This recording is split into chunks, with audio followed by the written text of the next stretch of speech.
modeling tolerant zones after ours, creating a web page which links to these schools, producing a book and DVD of our activities, illustrations, and writing, and hosting a dedication ceremony in May for our tolerance zone with special guests from across Texas. This project has just begun, and we hope to see major changes in the next 10 years. Our students have become excited about learning, and our teachers are once again excited about teaching. Thank you. Great. Well, thank you so much, and then we'll send things over to Andrew and Lindsay to get their feedback. Sounds like quite an incredible project. You know, one of the things that I focused in on there was the 5 tons of food. I know our grandmother would be incredibly proud of what you've done, and it sounds like quite a project, you know, especially considering the community that you come from, how diverse the community is there. So it's great that you already have, through growing up in that community, an understanding of different cultures and different people. So thank you for spreading that. Great, and thank you very much, John D. Alexander High School, for all the work you've done as part of this program. We've been, so thrilled to have you. And now I'm going to turn things over to Bala Cynwyd Middle School in Bala Cynwyd, Pennsylvania. Everyone has a right to a standard of living, adequate for health and well-being of self and family, including food, clothing, housing, medical, and if necessary, social services, and the right to security in the event of unemployment, sickness, disability, widowhood, and old age, and other lack of livelihood due to circumstances beyond their control. The United Nations Universal Declaration of Human Rights, Article 25.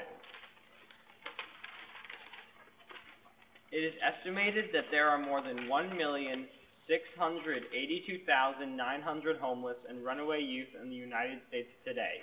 46% of runaway and homeless youth have been physically abused.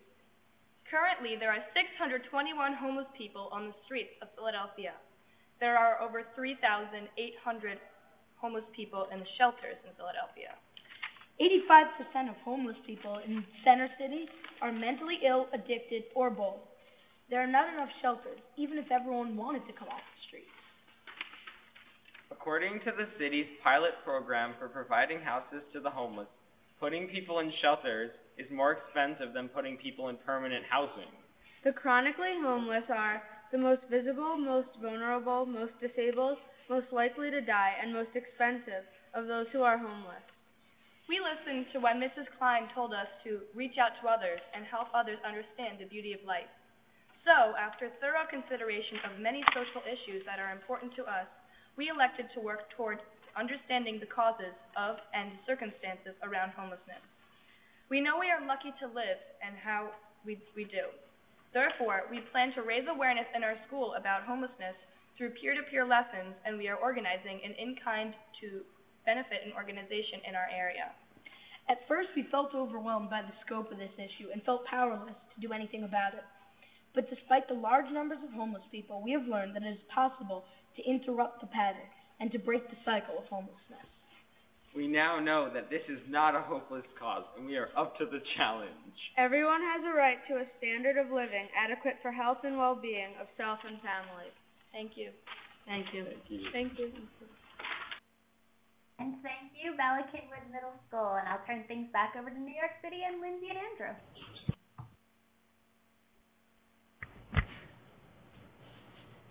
Hi, Philadelphia. Thank you so much for what you've done. It really seems like you've addressed a huge problem in your area, and, just... Our grandmother definitely understands what it was like to be in that type of a situation and be homeless for so long during the Holocaust. So that is truly an issue that is very deep in her heart and near to our hearts as well. So we think it's great both on the education front, what you've done to understand homelessness in your community, and also thank you so much for reaching out to everybody in your community and helping them.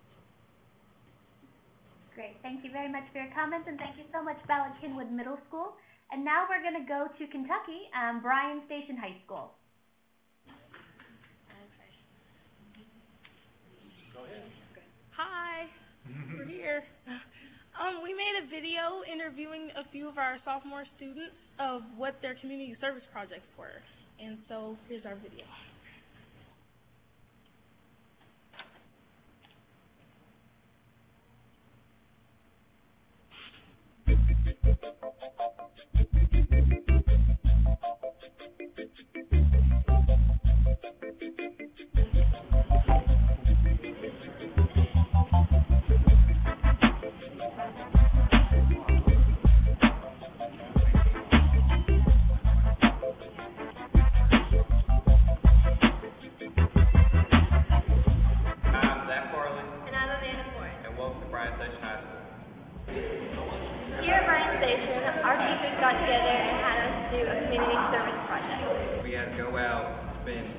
use of our time to volunteer and help others out for all the favors that people out there in the real world do for us.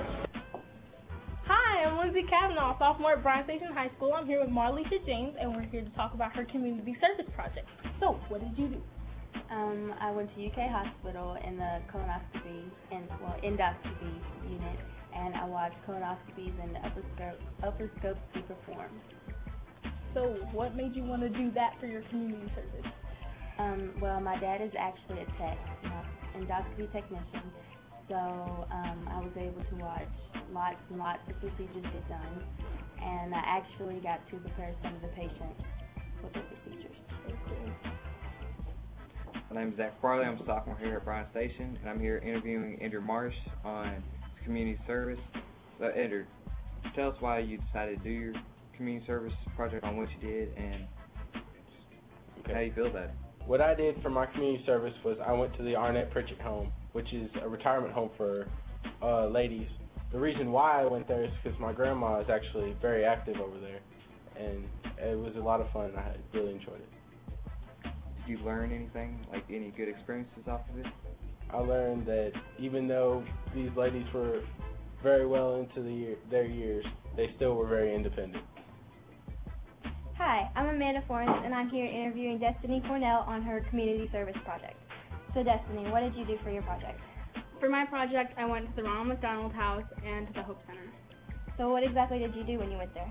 When I went to the Ronald McDonald House, we cooked food for people who have sick kids in the hospital, and at the Hope Center, we served food to the homeless people.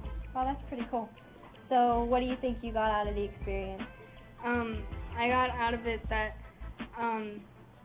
we gave back to the community, and it felt really good because they needed people to depend on, and it was just nice giving back to them. Yeah, pretty cool. So in the small town of Lexington, we students at Bryan Station High School are taking action to make a change in our community. Thank you.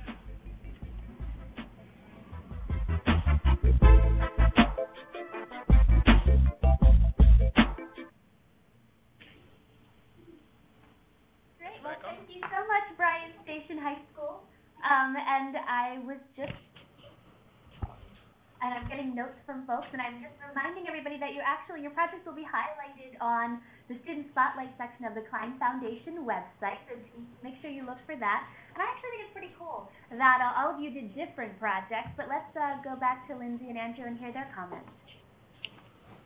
Thanks, Bryan Station. Lindsay and I were trying not to dance too much during your